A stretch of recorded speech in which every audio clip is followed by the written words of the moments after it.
In the early days of the NFL, players were tough, scrappy, determined, and smaller. A lot smaller. These days, things are bigger, like McDonald's new deluxe chicken and fish sandwiches. And when you buy one in a deluxe sandwich extra value meal, you'll get America's favorite fries and Coca-Cola supersized for free. You okay, little dude? Yeah, why? You look a little pale. Hi, honey. Hey, Fag. Go to hell. Meet me later. I have something for you. Is that perfume I smell? You know you're boring, don't you?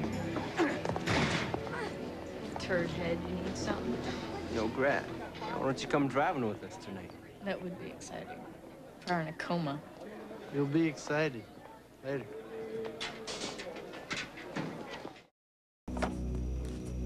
Hey! Whoa!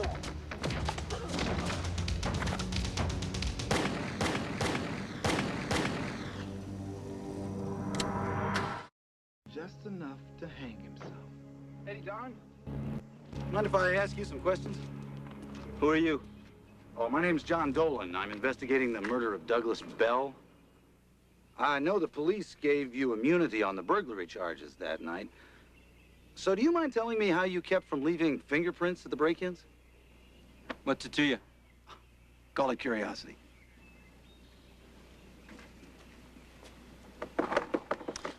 I used a towel, just like this one, to wipe them off.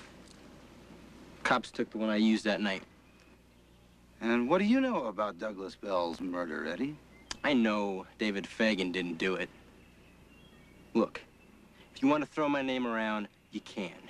I'm not the one who's on trial here. Like you said, they gave me immunity. On everything but the murder.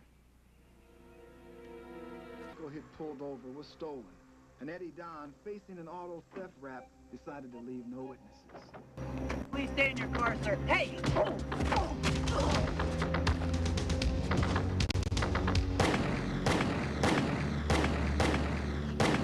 Eddie Don used the red towel to wipe clean his fingerprints from Officer Bell's gun and belt, leaving behind the telltale fiber. Don left behind one more clue, the partial fingerprint on the patrol car.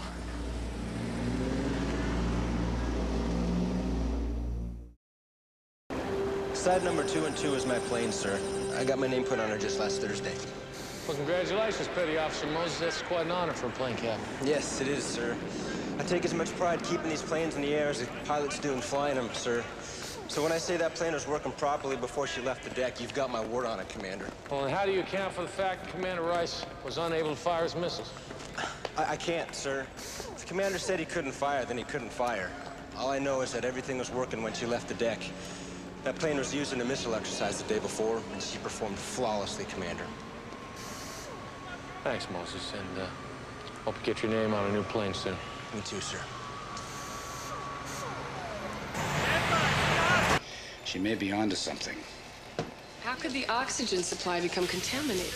The carrier's O2 plant compresses ambient air into liquid oxygen.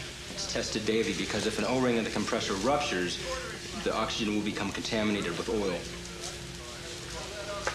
Here's your culprit, Major. A $40 million aircraft compromised by a 50-cent O-ring. Major McKenzie? Sir, we found the problem. It's a faulty O-ring in the compressor. Have it replaced, Moses. Now, about your idea to disengage the autopilot. I've got a Tomcat stuck in automatic pilot with an unconscious pilot and Rio headed into hostile territory. How do we disengage? The autopilot uses the computer navigation system to make hundreds of course corrections a second, based on information it receives from sensors located throughout the plane. So, if those sensors detect a significant change, the autopilot will disengage. What kind of changes are we talking about? Well, airspeed for one. Well, we can't slow them down.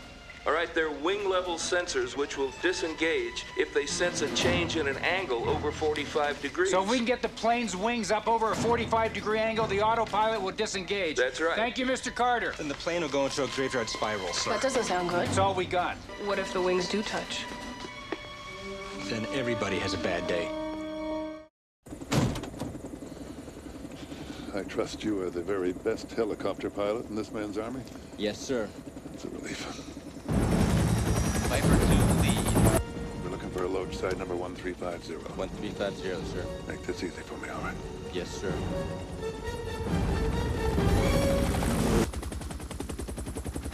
We're approaching the destination, sir. Fellas, our fugitive is a carrier of the disease, and we're going to take him into quarantine at Travis. All right, let's go. Big Eye. Viper flight is airborne. Do you see us? Viper, Big Eye, Painter flight of 2, standing by, over. There's our load, sir. Where? Army 1350, this is Viper lead at your 8 o'clock, acknowledge, over. Viper, I hear you. Army 1350, stand by to turn into formation to accompany us to Travis Air Force Base, over. Travis, on whose authority? Mine. Who are you? Major General Donald McClintock, senior officer in this area, over. General McClintock, I didn't know you were behind us, sir. You'll be happy to know we have the host animal. We are headed back to the lab at Cedar Creek. Your orders are to accompany me to Travis Air Force Base, over. General, you don't understand. There's nobody sick at Travis. Don't make this difficult for me, Colonel Daniels. They're lining up in attack formation, sir. They don't want us anywhere but down. Under my authority, go weapons hot. Viper 2, this is General McClintock. Go weapons hot.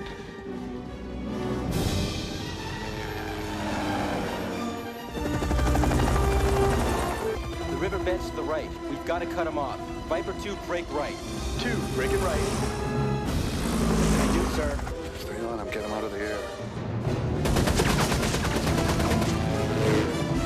Don't go under the bridge!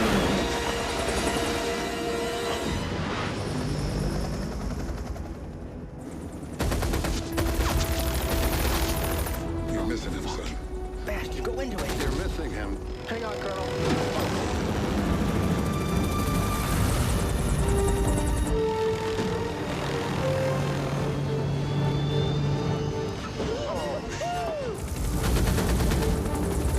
That's it, sir. That's it. We got it. If you're in trouble, I just want to be the first to know. Hang on.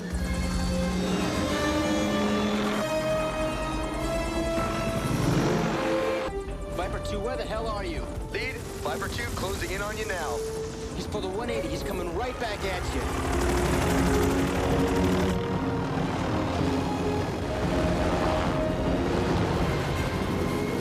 Viper lead, they're coming straight at us. I'm going weapons hot. Holy shit, right now!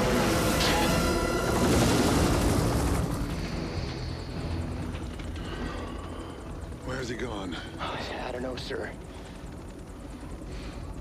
Son of a bitch, he did that on purpose.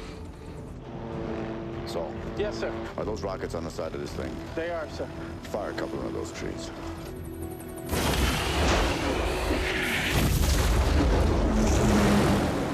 Verify. Viper 2, lead. Can you get down there and search for wreckage? Lead 2. Negative. It's too thick down there. Big Eye, Viper, we think the Loach is down. What do you see? We've been decoyed. You son of a